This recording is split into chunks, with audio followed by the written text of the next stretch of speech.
नमस्कार, मेरा नाम है डॉक्टर पूरू धवन और आज इस वीडियो में हम बात करने वाले हैं पीटीएच के बारे में, जो कि पैराथायराइड हार्मोन के नाम से भी जाना जाता है। जब भी कोई किडनी फेलियर का पेशेंट अपनी रिपोर्ट्स करवाता है तो बढ़े हुए किडनी लेवल, बढ़े हुए यूरिया लेवल के साथ वो अपना बढ़ा हुआ पीटीएच भी देखता है। अब ये बढ़ा हुआ पीटीएच उसे समझ में नहीं आता ये क्या है, इसका मतलब क्या है, उसके शरीर को किस तरह से वो इफेक्ट कर रहा है। तो उसी को आज हम गहराई से समझने की कोशिश करेंगे कि पैराथायराइड हार्मोन की किडनी फेलियर पेशेंट के लिए क्या इंपॉर्टेंस होती है। तो शुरुआत करते हैं सबसे पहले पैराथायराइड को समझते हैं, क्योंकि वो ग्लैंड है, वही रिलीज कर रहा है पैराथायराइड हार्मोन। पैराथायराइड जो ग्लैंड होता है वो हमारे नेक में सिचुएटेड होता है, हमारे थायराइड ग्लैंड के पास, जो कि आप अपनी इमेज में देख रहे हैं। इसका काम है पैराथायराइड हार्मोन को रिलीज करना। ठीक है, ग्लैंड है, उसने अपना एक हार्मोन रिलीज कर दिया, ठीक है, समझ में आता है। अब ये पीटीएच क्या करता है, ये हार्मोन क्या करता है? ये हार्मोन का काम होता है कि हम जो खाना खाते हैं, जब वो हमारी इंटेस्टाइन्स में जाता है तो वहाँ से कैल्शियम को निकालना और हमारे ब्लड में लेके जाना और हमारे ब्लड के लेवल, कैल्शियम के लेवल को रेगुलेट करना। अगर हमारे ब्लड के अंदर कैल्शियम की मात्रा ज़्यादा हो रही है तो उसको बोन्स पे लेके जाना कि वहाँ पर जाके वो जमा हो जाए, बोन्स हमारी स्ट्रांग हो जाए और हमारे ब्लड के अंदर कैल्शियम का लेवल ज़रूरत से ज़्यादा ना बढ़े। क्यों ना बढ़े? क्योंकि अगर हमारे ब्लड के अंदर कैल्शियम के लेवल बढ़ते हैं तो वो जगह जगह डिपॉजिट होने शुरू हो जाते हैं और हमारे जो स्ट्रक्चर्स हैं वो हार्ड होने शुरू हो जाते हैं। अब सोचो कि अगर आपके लंग्स पे कैल्शियम जमा हो जाएगा तो सांस लेने में कितनी दिक्कत होगी। अगर ये जो ब्लड में अगर कैल्शियम ज़्यादा हो गया और वो आपके हार्ट पे जमा होना शुरू हो गया तो हार्ट की पंपिंग में इफेक्ट होना शुरू होगा। इसी वजह से जो पैराथायराइड हार्मोन होता है वो बहुत इंपॉर्टेंट रोल प्ले करता है आपके ब्लड के कैल्शियम को रेगुलेट करने में, उसे कम मात्रा में रखता है, उसे बढ़ने नहीं देता। तो ये काम है पैराथायराइड का। मगर किडनी फेलियर पेशेंट के अंदर पैराथायराइड क्यों बढ़ता है, इसको समझना जरूरी है, क्योंकि थायराइड का ग्लैंड यहाँ पर, किडनी आपकी यहाँ पर, इनका दोनों का आपस में रिलेशनशिप क्या है, क्यों बढ़ रहा है, उसको समझने की कोशिश करेंगे। पैराथायराइड को काम करने के लिए विटामिन डी चाहिए होता है। विटामिन डी क्या करता है? विटामिन डी आपकी बॉडी में जो आपने खाना खाया उसको एब्जॉर्ब करने में, ब्लड में ले जाने में हेल्प करता है। यानी आपने कुछ भी खाया, आपके इंटेस्टाइन्स में गया, विटामिन डी उसको निकालेगा और ब्लड में ले जाएगा। मगर इस विटामिन डी को काम करने के लिए उसे एक्टिव होना जरूरी होता है और आपने अगर विटामिन डी ले भी लिया, किसी टाइप का सप्लीमेंट भी ले लिया, तो मैक्सिमम टाइम वो inactive form of vitamin D होता है, किडनी उसे एक्टिवेट करती है। क्योंकि अब किडनी काम नहीं कर रही तो विटामिन डी तो हमारी बॉडी में है मगर वो इनएक्टिव फॉर्म में है, एक्टिव फॉर्म में कन्वर्ट नहीं हो पा रहा, जिससे हमारी बॉडी में जो गया हुआ कैल्शियम है वो इंटेस्टाइन से निकलकर हमारी ब्लड में नहीं आ पा रहा। और क्योंकि ये कैल्शियम हमारे ब्लड में नहीं आ पा रहा और बोन्स पे डिपॉजिट करने के लिए कैल्शियम के लिए पीटीएच को, हमारे पैराथायराइड हार्मोन को ज़्यादा काम करना पड़ता है। तो जो पैराथायराइड हार्मोन की सिक्रीशंस हैं वो बढ़ जाती हैं। इसी वजह से किसी भी किडनी फेलियर पेशेंट के ब्लड के अंदर पैराथायराइड हार्मोन की जो वैल्यू है वो बढ़ी हुई देखने को मिलती है, पहला कारण। दूसरा कारण जो होता है वो है हमारे ब्लड के अंदर फॉस्फोरस के लेवल का हाई हो जाना। क्योंकि जब हमारा किडनी काम नहीं कर रही तो फॉस्फोरस हमारी बॉडी में रेगुलेट नहीं हो पाता, कंट्रोल नहीं हो पाता। अब दिक्कत क्या होती है कि वो बॉडी से बाहर नहीं जा रहा तो हमारे ब्लड में इकट्ठा होना शुरू हो जाता है। ब्लड में इकट्ठा होना शुरू हो जाता है तो वो हमारे पैराथायराइड हार्मोन कहता है कि ज़्यादा सिक्रीशंस करो, इसको निकालो और कैल्शियम यहाँ पर लेकर आओ। क्योंकि फॉस्फोरस जो होता है हमारी हड्डियों को कमज़ोर करना शुरू करता है। अगर हमारे ब्लड के अंदर फॉस्फोरस की मात्रा बढ़ गई तो ये एक्स्ट्रा फॉस्फोरस हमारी बोन्स में जो कैल्शियम है उसे रिप्लेस करना शुरू कर देगा। फॉस्फोरस सॉफ्ट होता है, कैल्शियम हार्ड होता है। तो अगर हमारी बोन्स में फॉस्फोरस आएगा तो हमारी बोन्स वीक हो जाएंगी, फ्रैक्चर होना, बॉडी पेन होना, आपकी हड्डियों में दर्द होना एक कॉमन दिक्कत होती है, क्योंकि इसी वजह से। अब सवाल ये उठता है कि हम इसको कैसे ठीक कर सकते हैं। तो पैराथायराइड हार्मोन के लिए हम कोई स्पेशल ट्रीटमेंट नहीं देते, इसके लिए जो दिया जाता है वो है सप्लीमेंट्स। इसी वजह से जितने भी किडनी फेलियर के पेशेंट होते हैं उन्हें विटामिन डी एक्टिव फॉर्म में दिया जाता है। नॉर्मली किसी और को, हम नॉर्मल इंसान को देंगे तो हम inactive form of vitamin D देते हैं कि आप पॉलीकैल्सिफेरॉल ले लो। मगर जब एक पेशेंट किडनी का होता है तो विटामिन डी तो हम दे रहे हैं बट हम active form of vitamin D देते हैं, जो कि होता है कैल्सिट्रॉल। ये कैल्सिट्रॉल आपकी बॉडी में जाएगा तो हमारी किडनी की जो ज़रूरत है वो खत्म हो जाती है, वो सीधा ही एक्टिव फॉर्म में है और हमारे बॉडी के अंदर पीटीएच को मेंटेन करना स्टार्ट करता है, पहली चीज़। दूसरा, जो हम फॉस्फोरस बाइंडर लेते हैं खाने के साथ, वो हमारे बॉडी के अंदर, हमारे ब्लड के अंदर खासकर फॉस्फोरस की मात्रा को कंट्रोल करने में हेल्प करता है। अब वो कैसे काम करता है? जब हमने फॉस्फोरस बाइंडर लिया, फॉस्फेट लिया या सल्फामर लिया, तो क्या करेगा वो, हमारे खाने में जो फॉस्फोरस था उसके साथ चिपक जाएगा। चिपकने के बाद वो हमारे स्टूल के रास्ते बाहर चला जाएगा, वो हमारे ब्लड में नहीं जा पाएगा। तो हम ब्लड के अंदर फॉस्फोरस की मात्रा को कंट्रोल करते हैं फॉस्फोरस बाइंडर के साथ, और जो हमारी बॉडी में विटामिन डी एक्टिव नहीं हो पा रहा उसे हम पूरा करते हैं विटामिन डी एक्टिव फॉर्म में कैल्सिट्रॉल लेकर। इससे हमारे पीटीएच को मेंटेन करने में हेल्प मिलती है। फिर भी ये इसका जो लेवल्स है इन सप्लीमेंट्स लेने के बाद भी बढ़े हुए ही मिलेंगे हर किडनी फेलियर पेशेंट में। अब सवाल ये उठता है कि ये मेडिसिन हम जो खा रहे हैं क्या इसके अलावा कोई और सॉल्यूशन है? तो इसका जो सॉल्यूशन होता है वो होता है कि आप पैराथायराइड हार्मोन को ही निकलवा लो सर्जरी के थ्रू, मगर वो एडवाइस नहीं होता। जब आपके कंडीशन बहुत ज़्यादा सीवियर होनी शुरू होती है, जब बहुत ज़्यादा कॉम्प्लिकेशन आनी शुरू होती है, तब जाके पैराथायराइड हार्मोन की सर्जरी करवाई जाती है। उससे पहले सर्जरी करवाने की ज़रूरत नहीं होती। फॉस्फोरस बाइंडर से, कैल्शियम और विटामिन डी की सही सप्लीमेंट डोज से ये जो दिक्कत है हड्डियों का कमज़ोर होना और हमारी बॉडी के अंदर जो लेवल है कैल्शियम के फॉस्फोरस को, उनको मेंटेन करना आसान होता है, इजी जॉब है। इसी वजह से हर किडनी फेलियर पेशेंट की पैराथायराइड की सर्जरी नहीं करवाई जाती, उन्हीं केसेस में करवाई जाती है जहाँ पे दिक्कत ज़्यादा होती है।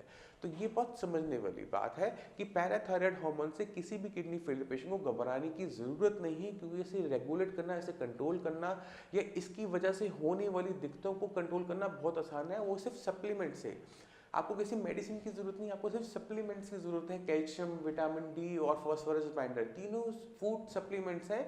इसी से ही हमारे लेवल्स कंट्रोल में बने रहते हैं, कोई कॉम्प्लिकेशन हमें नहीं आती। तो इसे समझना हर किडनी फेलियर पेशेंट के लिए ज़रूरी था, क्योंकि अक्सर जब पेशेंट किडनी फेलियर के आते हैं हम उनसे पूछते हैं आपने थायराइड का टेस्ट करवाया, तो झट से पैराथायराइड का हार्मोन का टेस्ट खोल के बैठ जाते हैं कि सर हमने तो करवा रखा है। तो थायराइड अलग चीज़ है, पैराथायराइड अलग चीज़ है।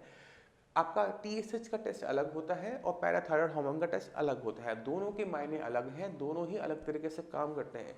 इनके बीच की जो कंफ्यूजन है उसे दूर करो। दोनों के नाम सुनने में जैसे लगते हैं, बट ये हैं अलग अलग चीज़ें और काम अलग अलग करते हैं। तो ये जानकारी हर किडनी फेलियर पेशेंट के लिए ज़रूरी है जो अपने बड़े हुए पीटीएच लेवल को देखकर परेशान हो जाते हैं। तो परेशान होने की ज़रूरत नहीं है, आपको कोई नुकसान नहीं होगा अगर आप सही तरीके से अपने जो सप्लीमेंट्स हैं उसे प्रॉपर तरीके से लेते रहेंगे। तो अब मैं चाहता हूं कि आप कुछ साइंस संजीवनी के पेशेंट से मिलें, उनके इंटरव्यूज़ देखें कि किस तरह से साइंस संजीवनी हेल्प करती है किसी भी किडनी फेलियर पेशेंट को क्रिएटिनिन और यूरिया लेवल को डाउन करने में, किस तरह से उसकी बॉडी में जो वीकनेस है, एनीमिया है, उससे दूर किया जाता है, किस तरह से उसकी बॉडी में ताकत ली जाती है, वो भी बिना खाना पीना रुकवाए हुए।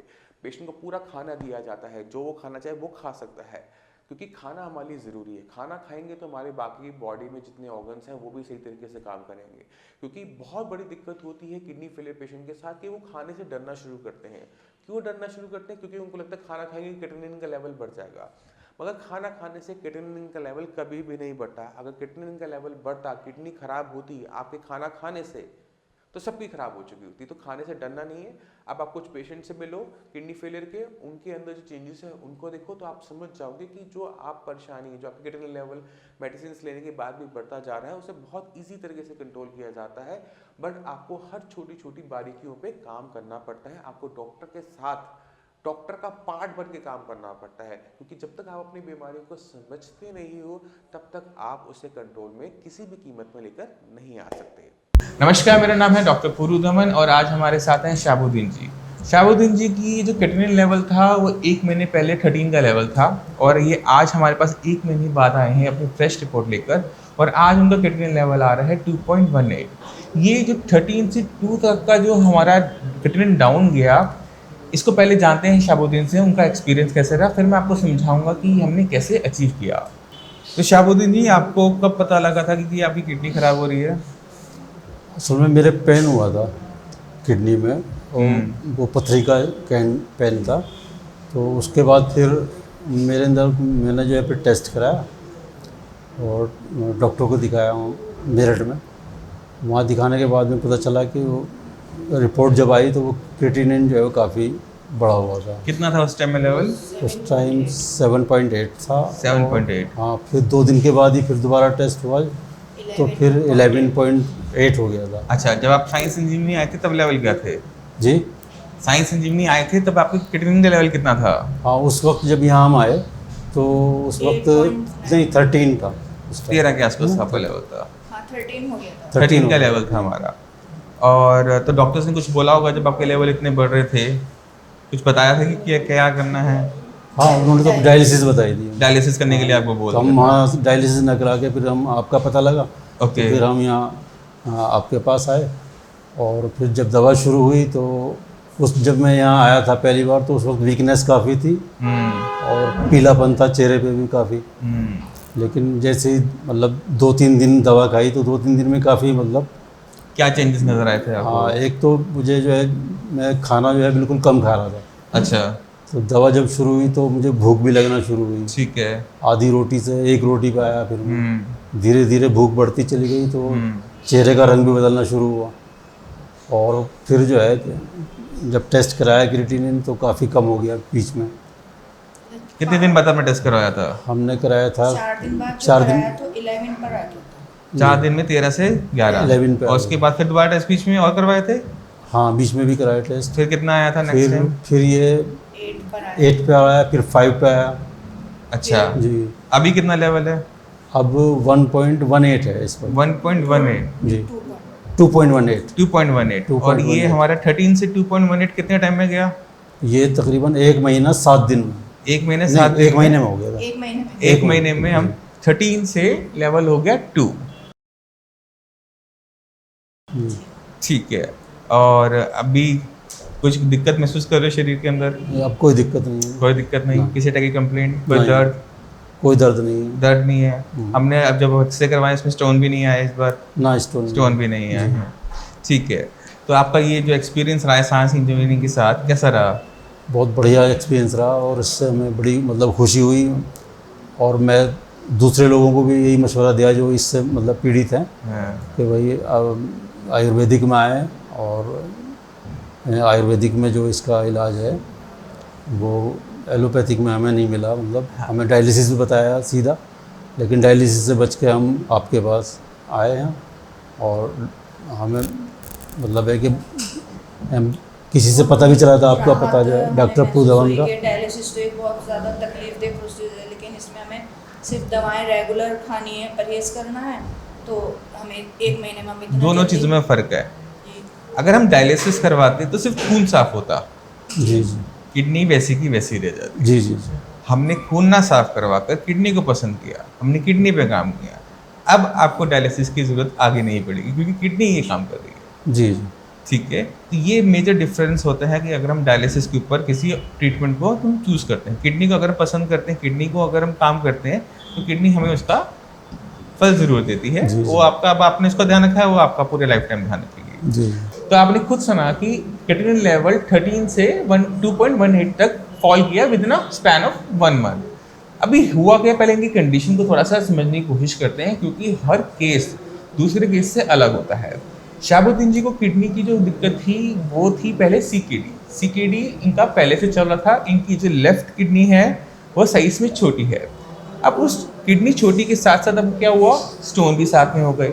स्टोन की वजह से जो किडनी जो यूरिन बनाती है वो बाहर नहीं जा पा रहा था, जिसकी वजह से एक हाइड्रोनेफ्रोसिस इनकी बॉडी में तैयार हुआ और इतना ज़्यादा प्रेशर तैयार हुआ कि लेफ्ट किडनी काम नहीं कर रही, राइट किडनी में स्टोन की वजह से वो नॉन फंक्शनल हो गई। तो जो क्रिएटिनिन जो बॉडी में बन रहा था वो बाहर नहीं जा पा रहा था, निकल नहीं पा रहा था। अब ऐसी कंडीशन के अंदर डीजे स्टेंटिंग करवाई। स्टेंट आप जानते होंगे कि हम एक ट्यूब डाल देते हैं जिससे स्टोन बाहर आते रहते हैं। अब स्टेंटिंग हो जाने के बाद भी इनकी किडनी फंक्शनल नहीं हो पाई। तो ये क्या केस हुआ, AKI ऑन CKD। जब हमने इनका ट्रीटमेंट स्टार्ट किया तो हमने क्या देखा कि with in a span of 1 month जो किडनी लेवल था वो नॉर्मल आना शुरू किया, जबकि इनको डॉक्टर ने डायलिसिस कह रखा था। और डायलिसिस के अंदर और हम जो ट्रीटमेंट किडनी का करते हैं उसमें एक मेजर डिफरेंस होता है, उसे समझना बहुत मुश्किल काम नहीं है। जब हम डायलिसिस को चुनते हैं ऐसी कंडीशन के अंदर तो क्या होता है कि हम सिर्फ खून को साफ कर लेते हैं, खून फिर से गंदा होता है, हमें फिर डायलिसिस करवाना पड़ता है क्योंकि किडनी पे हमने ध्यान नहीं दिया। मगर अगर कहीं पर पेशेंट किडनी को पसंद करता है, किडनी का पे ट्रीटमेंट करना स्टार्ट करता है, तो जो उसकी खुद की फिल्ट्रेशन यूनिट है, खुद की जो डायलिसिस मशीन यानी हमारी खुद की किडनी, वो दोबारा से काम करना शुरू करती है और हमें बाहर से डायलिसिस नहीं करवाना पड़ता। ये जो चॉइस होती है ये एक मुश्किल चॉइस हो सकती है, मगर हमें इसको लेना पड़ता है, हमें अपनी किडनी पे काम करते रहना पड़ता है। तो क्रिएटिनिन लेवल का कुछ भी हो, हमें हार मानने की ज़रूरत नहीं होती। सबसे पहले ज़रूरत होती है अपनी बीमारी को समझने की कि आपकी बीमारी क्या है, किस वजह से है। और जब हम सही तरीके से इस पे काम करते हैं, हर चीज़ को, मेडिसिन को फ़ॉलो किया, डाइट को फ़ॉलो किया, तो हमें रिज़ल्ट्स मिलते ही मिलते हैं। अब इसी के साथ हम शाहबुद्दीन जी का धन्यवाद करना चाहेंगे और उम्मीद करते हैं कि नेक्स्ट मंथ जब हमें मिलें तो किडनी लेवल बिल्कुल नॉर्मल हो, किसी टाइप की कंप्लेंट ना हो, स्टंट निकल चुका हो और बिल्कुल परफेक्ट अपनी लाइफ में वापस। सर इसमें भी आपका बहुत बहुत शुक्रिया है। और सिर्फ डॉक्टर के नहीं होता, डॉक्टर के साथ पेशेंट अच्छा भी होना जरूरी है। जी अगर पेशेंट को डॉक्टर पे विश्वास नहीं है, कोई भी दवाई अच्छी से अच्छी दवाई लगती नहीं है, सही बात है। क्योंकि जब वो उसे खा रहा है, उसे डाउट है कि मैं ठीक होऊंगा या नहीं होऊंगा, तो वहाँ पर कोई भी मेडिसिन, अच्छे से अच्छे डॉक्टर की मेडिसिन भी काम नहीं है। बिल्कुल बिल्कुल, यही बात भी है। ठीक है ना। तो एक अच्छे ट्रीटमेंट के लिए कई चीज़ों का साथ में होना अच्छा ज़रूरी है। अच्छा डॉक्टर हो, जी जी अच्छा डायग्नोसिस हो कि बीमारी क्या है, अच्छी मेडिसिन हो और एक अच्छा पेशेंट, और एक अच्छे पेशेंट के ध्यान रखने वाले। जी अगर हम आयुर्वेद के हिसाब से चलते हैं तो इन सारी चीज़ों की इंपॉर्टेंस बताई गई है कि अगर इनमें से एक चीज़ भी फेल होती है जी जी। तो काम खराब हो जाता है। अब इसी के साथ आपसे हम चलने के लिए आगे चाहेंगे। मिलते हैं अगली वीडियो में, तब तक के लिए धन्यवाद। तो आपने खुद देखा किडनी फेलियर को बहुत आराम से कंट्रोल किया जा सकता है, किडनी लेवल को डाउन किया जा सकता है, यूरिया को डाउन किया जा सकता है और बहुत अच्छी नॉन कॉम्प्लिकेटेड लाइफ को जिया जा सकता है। अगर आपके माइंड में कोई भी डाउट हो, कुछ भी पूछना चाहते हो, तो नीचे दिए हुए नंबर पर कॉल करके साइंस इंजीनियरिंग डॉक्टर से आप फ्री ऑफ कॉस्ट कंसल्टेशन ले सकते हैं। आप अपॉइंटमेंट लेकर हमारे किसी भी क्लिनिक पे विजिट कर सकते हैं। वहाँ पे हमारी डॉक्टर्स की टीम है जो मैंने खुद पर्सनली ट्रेन की है। आप उनसे एडवाइस लेकर अपने मेडिसिन को, अपने ट्रीटमेंट को स्टार्ट कर सकते हैं। अब इसी के साथ आप सभी से मैं चलने की आगे चाहूँगा। मिलते हैं अगली वीडियो में, तब तक के लिए धन्यवाद।